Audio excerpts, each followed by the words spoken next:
하나님 말씀 보겠습니다. 요한복음 7장 3절부터 9절 말씀입니다. 제가 읽죠. 그 형제들이 예수께 이르되 당신이 행하는 일을 제자들도 보게 여기를 떠나 유대로 가소서.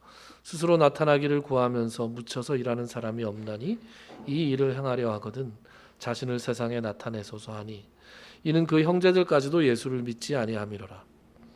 예수께서 이르시되 내 때는 아직 이르지 아니하였거니와 너희 때는 늘 준비되어 있느니라.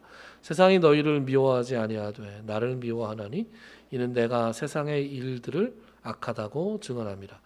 너희는 명절에 올라가라. 내 때가 아직 차지 못하였으니 나는 이 명절에 아직 올라가지 아니하노라. 이 말씀을 하시고 갈릴리에 머물러 계시니라. 아멘. 자, 우리 연습 좀 합시다. 이게 하나님의 말씀을 읽은 다음엔 반드시 아멘을 해야 됩니다. 아시겠죠? 앞으로 중간중간에 성경을 읽을 때도 하나님의 말씀엔 아멘으로 화답하셔야 됩니다. 자, 지난 시간에 우리는 유대인의 이른바 3대 절기 그리고 7대 절기를 살펴봤죠. 3대 절기는 무교절,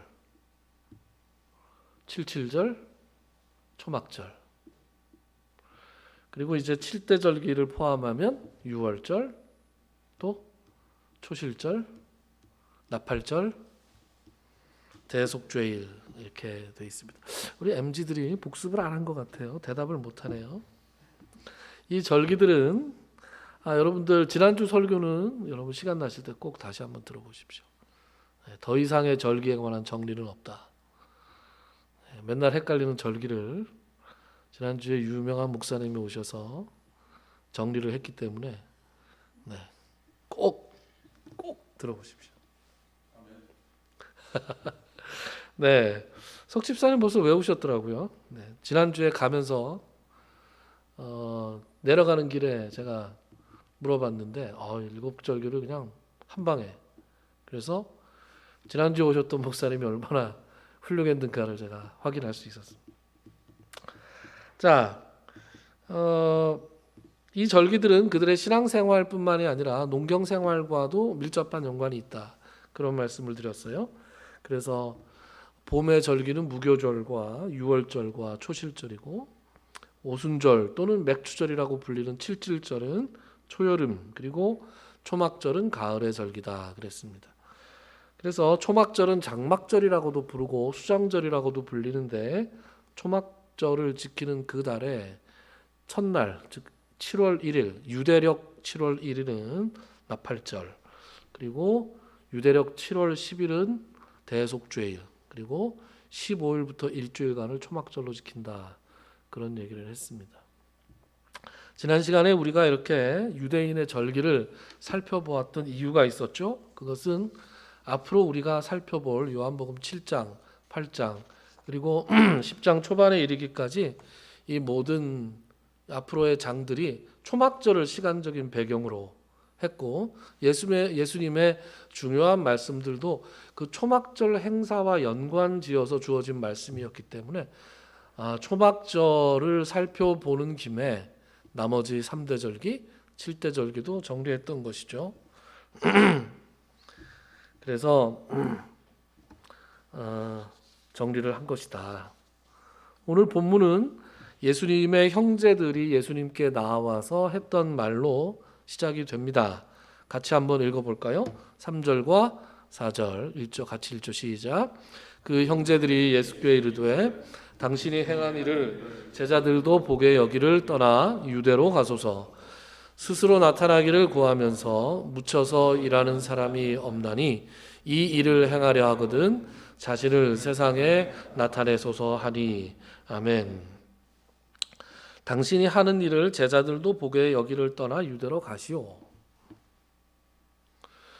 우리가 6장을 살펴봤는데 지금 여기서 제자들도 보게 여기를 떠나 여기 제자들은 예수님을 따랐던 핵심 제자 12제자가 아닙니다.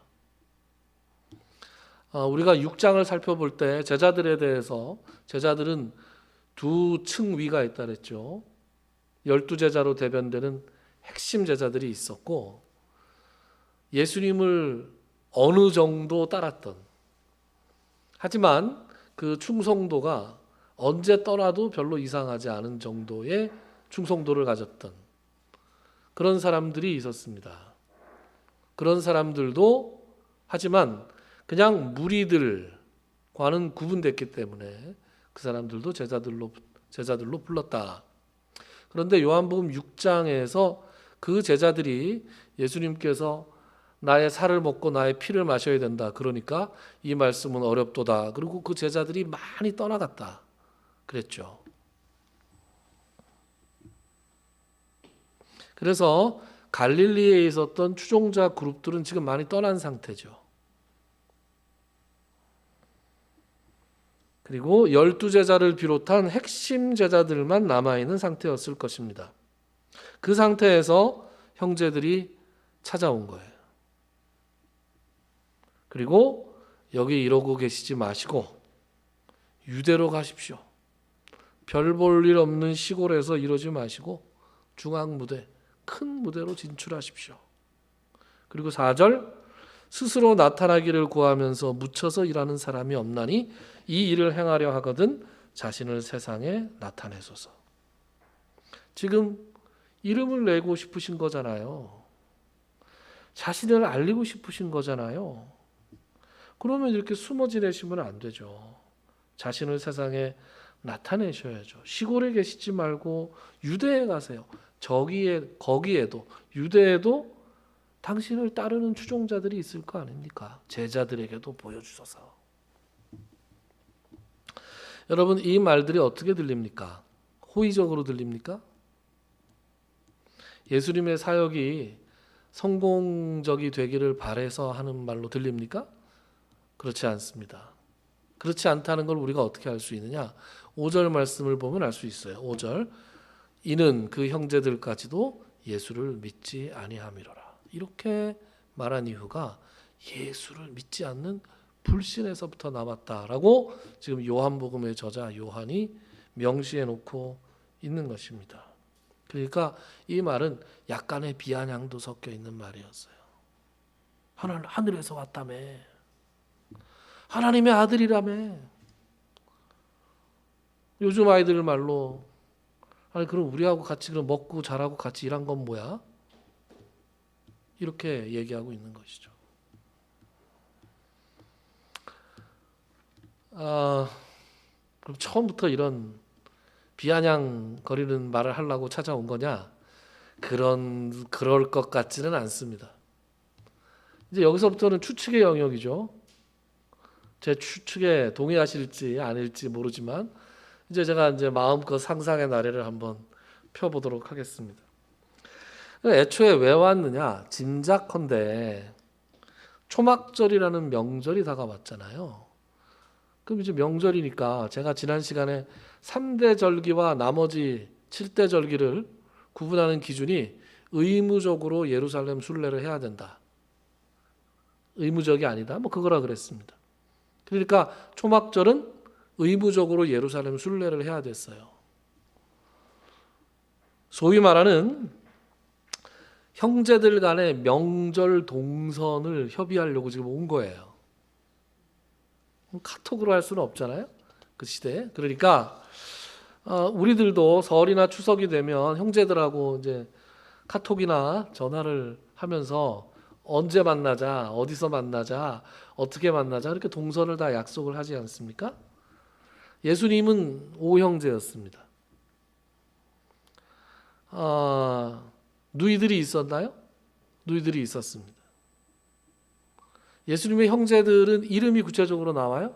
야고보, 또 요셉, 시몬, 유다. 애들 이름 참 당시에 보면 성이 없게 지었어요. 막 다 집집마다 이름이 다 같아요. 예수님의 제자도 야고보가 있고 형제도 야고보가 있고 뭐 그렇습니다. 누이들은 이름이 나오지 않습니다. 그런데 성경에 보면 누이가 아니라 누이들 그랬단 말이에요. 그러니까 복수 표현이니까 최소한 2명 이상은 있었다. 그렇죠. 그런데 오형제 중에서 예수님의 맏형이었어요. 그러니까 이 맏형하고 명절을 어떻게 보낼지 동생들이 상의를 해야 되지 않겠습니까? 이번 명절엔 집에 들어오시나요? 어머니가 많이 기다리시는데 이번 명절에도 안 오시나요? 예루살렘에는 가시나요? 언제 어떻게 가시나요? 저희들하고 같이 가시나요? 따로 가시나요? 그죠? 그런 거 여쭤봐야 될 거 아닙니까? 이런 얘기를 하려고 왔는데 그래서 처음에는 이제 뭐 안부를 묻고 그죠? 일상적인 얘기를 하다가 이제 그동안 쌓인 불만이 이제 터져 나왔을 겁니다. 뭐를 계기로 했는지 모르겠지만 사실 형제들이 예수님한테 쌓인 게 많지 않겠습니까? 우선 장남이 집안을 하나도 안 돌보고 있잖아요. 집안을 돌보지 않는 걸 떠나서 집을 아예 나갔죠. 그래서 같이 살 때도 우리 형은 좀 남다르다 이런 생각은 했겠지만 집을 아예 나가서 저러고 다니는 건 이건 좀 아니지 않냐 그런 생각을 동생들이 하지 않았겠습니까? 그리고 나가 계시는데 지금 좋은 소리가 하나도 안 들려와요. 그죠? 무슨 야 니네 형 이상하더라 이런 소리가 들려옵니다. 그러면 남은 가족들이 어떻게 했어요? 스트레스를 많이 받는 거죠. 야 니네 형 귀신 쫓아주더라. 니네 형이 병자도 고치더라. 여기까지는 좋은데 니네 형이 어디서 배웠는지 몰라도 하나님의 말씀을 전하는데 기가 막힌 말씀을 전하더라. 그런데 좀 이상해. 왜요? 자기가 하나님의 아들이래.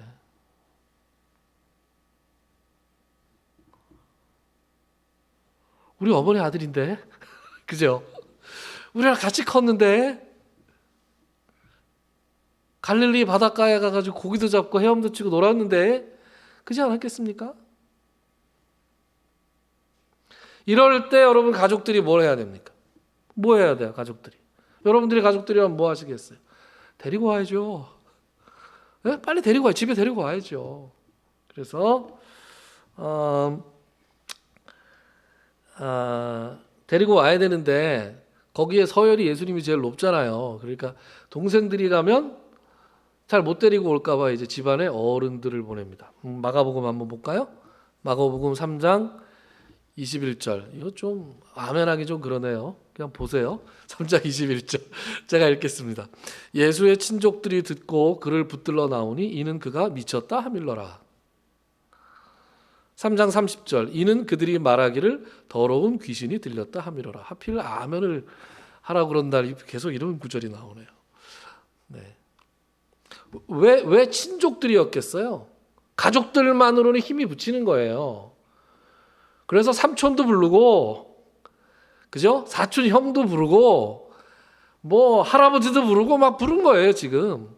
어른들을 불러서 어른들이 말을 하면 좀 들으려나, 그죠? 미쳤다, 더러운 귀신이 들렸다 이런 소문으로 가득하니까 어떻게든 집으로 데려가야 되겠다. 그들의 마음 속에는 한편으로는 걱정이 가득했을 것이고 또 한편으로는 좀 창피함이 가득하지 않았을까. 그래서 데리러, 다른 말로 잡으러 갔는데 여러분 성공했나요? 성공을 못했습니다. 마가복음 3장 30절까지 읽었는데 나머지 말씀을 좀 읽어볼까요? 자, 여러분들하고 저하고 번갈아 가면서 한 절씩 읽어봅시다. 35절은 같이 읽고요. 그때에 예수의 어머니와 동생들이 와서 밖에 서서 사람을 보내어 예수를 부르니 우리가 예수를 불러앉았다가 여짜오되 보소서 당신의 어머니와 동생들과 너희들이 밖에서 찾나이다. 대답하시되 누가 내 어머니이며 동생들이냐 하시고 불러앉은 자들을 보시며 이르시되 내 어머니와 내 동생들을 보라. 같이 읽죠. 누구든지 하나님의 뜻대로 행하는 자가 내 형제요 자매요 어머니이니라. 아멘. 자 보세요. 요거를 그냥 좋은 말씀이다 이렇게 보지 마시고 입체적으로 한번 상상을 해보세요. 지금 친족들이 예수님을 데리러 갔단 말이에요. 그랬는데 사람들이 굉장히 많은 거예요. 그리고 실내로는 들어갈 수가 없어요. 이미 예수님은 만나기가 어려운 사람이 된 거예요. 그래서 말을 이제 전가를 넣었어요. 어떻게 되시는지 모르지만 말씀 좀 전해 주십시오. 뭐 관계자처럼 왔다 가는 사람, 갔다 하는 사람이 있을 거 아니에요? 제자들 중에 한 사람이었겠죠. 그래서 전가를 넣었습니다. 지금 밖에 엄마가 하고 형제들이 와 있다. 예수님이 뭐라 그러셨다고요? 그 말을 듣고 앉아있는 무리들을 쫙 둘러보신 다음에 누가 내 어머니고 누가 내 형제냐. 하나님의 말씀대로 하나님의 뜻대로 사는 사람들이 내 형제요 자매요 어머니다. 이렇게 말씀하세요. 여러분 앉아있던 사람들은 얼마나 감동을 받았겠습니까? 그죠? 그런데 그 말을 밖에서 듣고 있는 어머니하고 형제 자매는 제가 정신이 나갔구나. 그러니까 만나겠다는 거예요? 안 만나겠다는 거예요? 안 만나겠다는 거죠. 그래서 발걸음을 돌릴 수밖에 없었습니다. 발걸음 돌리면서 그 마음이 정말 온갖 가지 복잡한 생각으로 가득하지 않았을까. 그렇게 돼 있는 거죠. 그래서 제가 무슨 말씀을 드린 거냐? 형제들한테 쌓인 게 많았다는 거예요. 오늘 요한복음 7장 3절부터 4절, 3절 4절 말씀이 이렇게 꽉 쌓여 있던 불만이 이렇게 탁 터져 나온 거다. 이제 명절을 앞두고 형을 찾아가자, 오빠를 찾아가자 그랬을 때도 이 가족들 간의 의견이 나눠졌을 것 같아요. 제 생각에. 야, 그래도 형인데 가서 한번 만나보고 얘기라도 해야 되지 않냐? 또 한편은 야, 형제자매 뭐 하나님의 뜻대로 하는 사람들이 형제자매라는데 그런 인간 봐서 뭐해? 그럼 안 가겠다 이런 사람도 있었을 거예요. 그래서 어쨌든 그래도 형인데 론이 이제 우세해서 이제 찾아간 거죠. 가면서도 아마 지난번처럼 문전박대 당하는 거 아니야? 이렇게 생각을 하고 갔는데 이번에는 만날 수 있었습니다. 왜 만날 수 있었을까요? 사람이 줄었어요. 지금 요한복음 6장에서 많은 사람들이 떠나갔어요. 그리고 지금 예수님 옆에는 한 10명, 12명 플러스 알파 몇 명 이렇게 지금 있는 거예요. 그러니까 예수님께 가는데 그 많은 그 인해 장막이 없다 지금. 그래서 예수님을 성공적으로 만나지 않았을까. 그런데 또 이런 거 가족들이 가지는 양가 감정인데 가서 보니까 그 많던 사람들이 다 떠나가고 이제 딸랑 열 몇 명 남았어요. 그럼 또 그런 거 보면 속에서 부화가 나요. 내가 이럴 줄 알았다 이거. 지금 이러려고 그랬냐? 이러려고 형제자매 부모도 없다 그랬냐? 도대체. 그리고 왜 되도 않게 말이야 좋은 일이나 하지 왜 하나님의 아들이라는 둥 이런 되도 안 되는 소리를 해가지고 사람들이 다 떠나고 말이야. 이게 무슨 짓이냐. 그러니까 처음부터 형을 만나서 오빠를 만나서 오빠 누이는 없네요. 형제들. 형을 만나가지고 이런 얘기를 하려고 그랬던 건 아닌데 그런 건 아니었는데 우리들도 그렇잖아요. 여러분 명절에 싸우는 집안들 있죠. 빙긋 웃는 거 보니까 남의 집이 일이 아닌 것 같습니다. 명절마다 집집마다 많이 싸웁니다. 그래서 예전에 제가 추석이나 설 이럴 때 이렇게 앞두고 기도할 때 설교할 때 싸우지 말라고 많이 설교했습니다. 거기 싸우는 사람들 중에서 이번 명절에는 내가 우리 오빠하고 끝장을 볼 거다 이렇게 마음 먹고 싸우려고 오는 사람이 있습니까? 없어요. 다 그냥 좋은 마음으로 갑니다. 만나서 말 좀 섞다 보면 부하가 치미는 거죠. 그래서 이제 한두 마디 날선 말이 나가고 그러면 10년 전, 20년 전 얘기가 막 나오죠. 그래가지고 대판 싸우고. 근데 가족들의 특징이 뭐냐? 싸운 다음에 또 사과도 안 해요. 그죠? 에잇! 그리고 헤어진 다음에 또 다음 명절이 되면 또 아무 일 없었다는 듯이 또 만나죠. 그게 가족이고 그게 친척인 것 같습니다. 어쨌든 이 형제들도 처음부터 예수님하고 이러려고 그런 건 아니고 무언가 도화선이 된 말이나 행동이 있었고, 그래서 형제들이 그간 섭섭했던 마음과 쪼그라든 교세를 보고 부하가 나서 이런 말들을 했습니다. 뭐라 그랬다고요? 시골에서 이러지 마시고 유대로 가십시오. 인천 하객동에서 그러고 있지 마시고 구로구 고척동에서 그러고 있지 마시고 강남으로 가시라. 그런 말을 하고 있는 거예요. 그래서 당신이 정말로 하나님의 아들이라면 뭔가를 좀 보여주십시오. 이렇게 얘기하고 있는 겁니다. 홧김에 한 말인데 형제들이 해서는 안 되는 말이에요. 사실은. 왜냐? 이게 왜 해면 안 되는 말이냐? 지금 유대로 가라는 말은 어떤 말이냐? 여러분 기억나시는지 모르지만 7장 우리가 오늘 3절부터 읽었잖아요. 7장 1절과 2절에 보면 1절에 이런 말씀이 나와요. 그 후에 예수께서 갈릴리에서 다니시고 유대에서 다니려 아니하심은 유대인들이 죽이려 함이로라. 지금 예수님은 유대인들이 죽이려고 하는 사람이에요.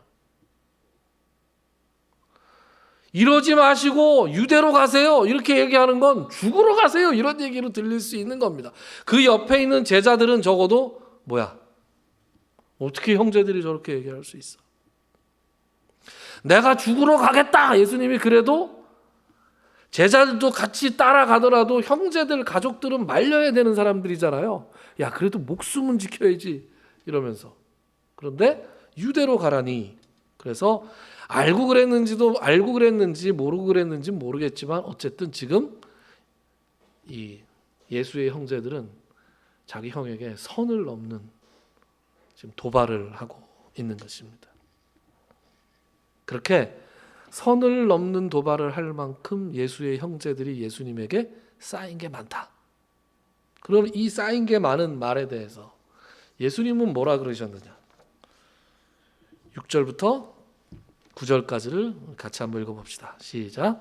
예수께서 이르시되 내 때는 아직 이르지 아니하였거니와 너희 때는 늘 준비되어 있느니라. 세상이 너희를 미워하지 아니하되 나를 미워하나니 이는 내가 세상의 일들을 악하다고 증언함이라. 너희는 명절에 올라가라. 내 때가 아직 차지 못하였으니 나는 이 명절에 아직 올라가지 아니하노라. 이 말씀을 하시고 갈릴리에 머물러 계시니라. 아멘. 요약이 뭐예요? 안 간다야, 안 간다. 그 이유는 내 때가 아직 이르지 않았다.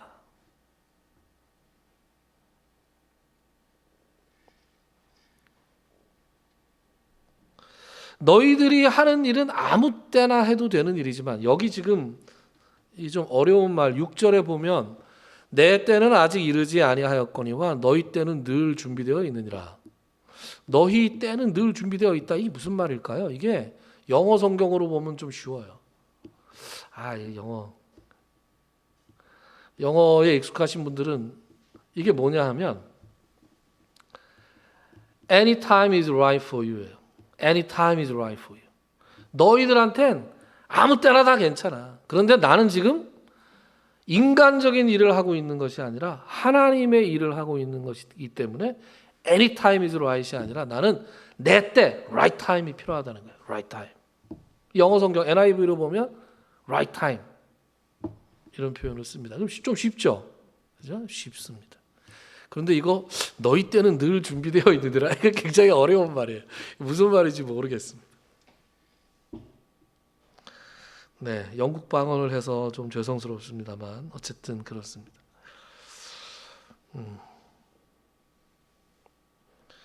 그런데 형제들의 도발은 이제 아까 말씀드렸듯이 뭔가 보여달라는 것이었는데 예수님께서는 이러한 도발에, 이러한 시험에, 이러한 유혹에 넘어가지 않으셨습니다.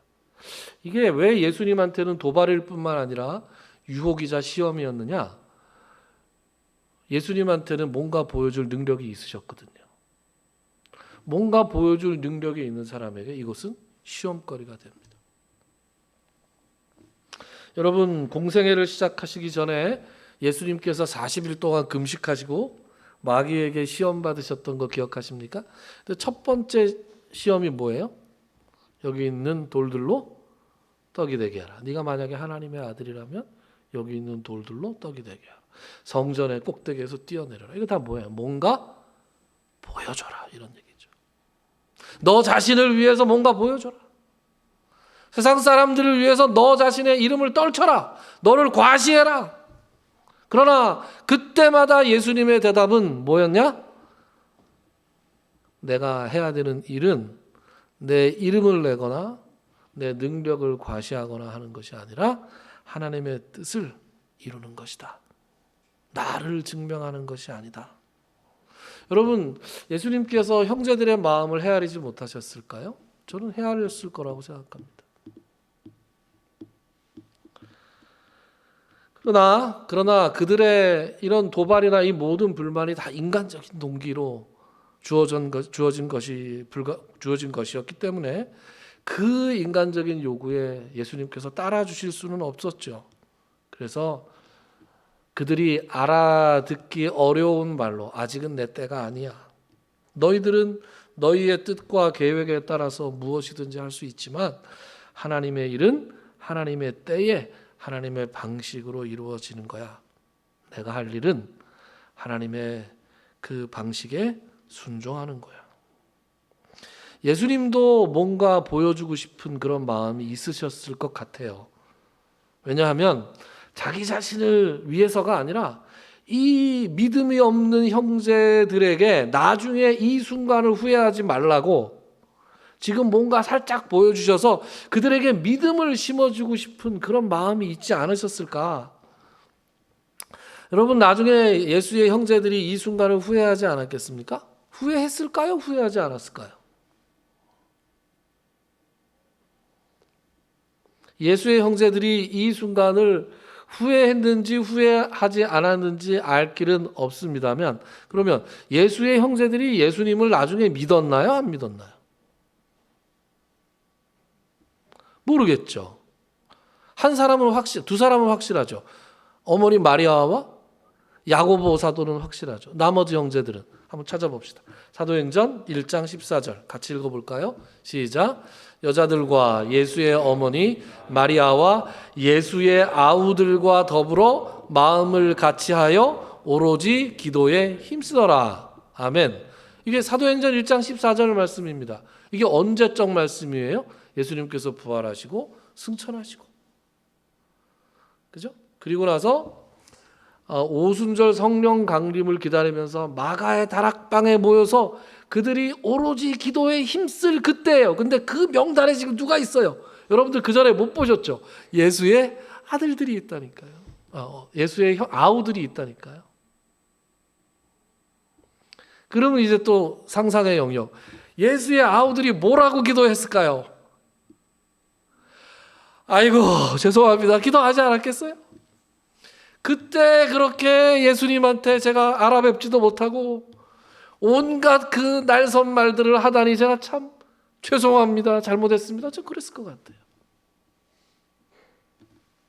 후회했을 가능성이 매우 높다. 그렇게 생각합니다. 여러분, 우리가 살면서 무언가를 보여주고 싶을 때가 있지 않습니까? 나를 증명하고 싶을 때가 있지 않습니까? 무언가 업적과 성취를 통해서 이름을 내고 싶을 때가 있지 않습니까? 내가 이러다 죽을 사람이 아니지. 뭐 이런 생각. 그러나 내가 이러다 죽을 사람인지 아닌지는 내가 정하는 게 아니라 하나님이 정하는 거잖아요. 하나님이 너 그러다 죽어라. 그러면 그러다 죽어야죠. 그렇지 않습니까? 그것을 받아들일 수 있어야 하나님을 진정으로 믿는 사람들이에요. 여러분, 제가 자주 인용하는 토마스 선교사. 토마스 선교사님이 몇 세에 순교하셨다고요? 26 아니면 27살에 순교했습니다. 여기는 우리보다 다 어려요. 그죠? 그 어린 나이에 순교를 했다고요. 토마스 선교사가 선교하러 왔지 순교하러 오진 않았을 거 아닙니까? 그런데 쪽복음 하나 전해주고 순교했다고요. 그게 토마스 선교사가 해야 될 이 땅에서 역할이었다고요. 그 하나님께서는 너 일 다 했으니까 나한테 와라. 이렇게 하나님 말씀하신 거라고요. 토마스 선교사의 아버지 어머니 있었을 거 아니에요. 얼마나 마음이 아팠겠어요. 그 생때 같은 아들이 그 젊은 나이에 그곳에 가더니 그렇게 죽었어요. 토마스 선교사 장인 장모도 있었을 거 아니에요. 남의 집 귀한 딸을 그렇게 꼬셔가지고 결혼을 해서 그 지구의 반대편까지 그 위험한 나라에 가더니 그 딸이 먼저 죽었잖아요. 토마스 선교사의 부인이 먼저 돌아가셨다고요. 그 사람들이 얼마나 마음이 아프고 얼마나 억울했겠어요. 그러나 그것은 인간적인 관점에서 보는 것이고 하나님의 눈으로 보면 너무나도 훌륭하고 하나님의 뜻에 합당한 삶을 완벽하게 산 사람들이다. 저는 예전에 말이죠, 그 드라마를 보면 우리나라 우리나라 드라마 중에서 사극을 보면 이제 우리나라는 특히 고구려 그쪽에 이렇게 산성이 많았잖아요. 그래서 이제 외적들이 쳐들어오면 산성에서 막았잖아요. 그럼 이제 공성전 하는 장면이 늘 그 이제 TV 화면에 나오지 않습니까? 그러면 이게 공성전이라는 것은 사다리를 놓고 막 올라가더라고요. 그리고 위에서 막 돌 던지고 막 뜨거운 기름을 붓고 막 이러잖아요. 나 앞에 가기 싫었을 것 같아요. 돌고 앞으로 그러면 아니 왜 전 가요? 왜 저부터 가야 되나요? 그 성을 무너뜨리기 위해서는 정말 얼마나 많은 사람들이 희생되고 나서야 그 성을 무너뜨리겠냐고요. 성을 지키는 사람을 한 명 이렇게 없애기 위해서는 성 밖에서 사다리 타고 올라가는 사람들은 5명, 10명, 20명이 희생돼야 되는 거예요. 그래서 옛날 역사 기록을 보면 중국이나 이런 데 기록을 보면 이렇게 앞에 안석에 소대장, 중대장들한테 뇌물을 줬다 이런 기록도 있어요. 아니 그런 일이 없었겠어요? 중대장 명령에 따라 1소대 앞으로 그러다가 오늘은 3소대 앞으로 그럴 수도 있잖아요. 그러나 그 지휘관이 돌격 앞으로 그러면 가야 되는 거예요. 그리고 죽으면 끝이지 뭐. 그렇죠? 죽으면 끝이지. 나만 억울한 거죠. 그 지휘관이 해줄 수 있는 건 뭐예요? 장례를 성대하게 치러주어라. 뭐 그거밖에 없잖아요. 그래서 늘 그거 볼 때마다 야 저기 내가 갔으면 저거 앞줄에 안 들어가기 위해서 정말로 애썼을 것 같다. 그런 생각을 합니다. 그리고 참 용감하게 올라가는 사람들은 뭘까? 그런 생각도 했습니다. 여러분 세상 사람들은 정말로 진정한 의미에서 돌격 앞으로의 명령을 할 수 있는 사람이 없습니다. 왜요? 죽으면 끝이니까.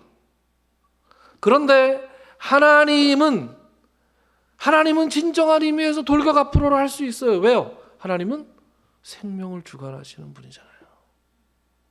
우리가 보기에는 토마스 선교사가 너무 좋을 때, 너무 젊을 때 피어보지도 못하고 죽은 젊은이처럼 느껴질지 모르나 여러분 제가 늘 그런 말씀 드리잖아요. 하나님 앞에서는 모든 사람이 다 살았느니라. 하나님의 눈으로 보면 하나님은 죽일 수도 있고 살릴 수도 있는 분이기 때문에 하나님은 진정한 의미에서 하나님 나라를 위해서 돌격 앞으로를 할 수 있는 분이다. 그 하나님의 돌격 앞으로를 믿고 나아갈 수 있는 게 믿음이다. 제 모교회 후배 중에서 이것저것 하다가 잘 안 돼서 신학교를 간 친구가 하나 있어요. 근데 그 신학교 간 친구의 부모님들도 이제 그 교회 장로님 권사님이었는데 어느 날부터 이제 그 후배가 신학교에 간 다음부터 여러분 그거 하는 교회 있죠. 일천번제 하는 사람들이 있어요. 일천번제 잘못 해석하고 한 건데 어쨌든 1000일 동안 매일 감사헌금을 드리는 거예요. 그러니까 큰 액수를 못 하죠, 그죠? 어떤 분들은 1000원 하시는 분들도 있고 5000원 하면 되게 많이 하는 거죠, 그죠? 네. 그런데 어쨌든 일천번제라는 걸 하면서 그 기도 제목을 감사헌금에 봉투에다 이렇게 써서 내는데 뭐라고 써서 내냐 하면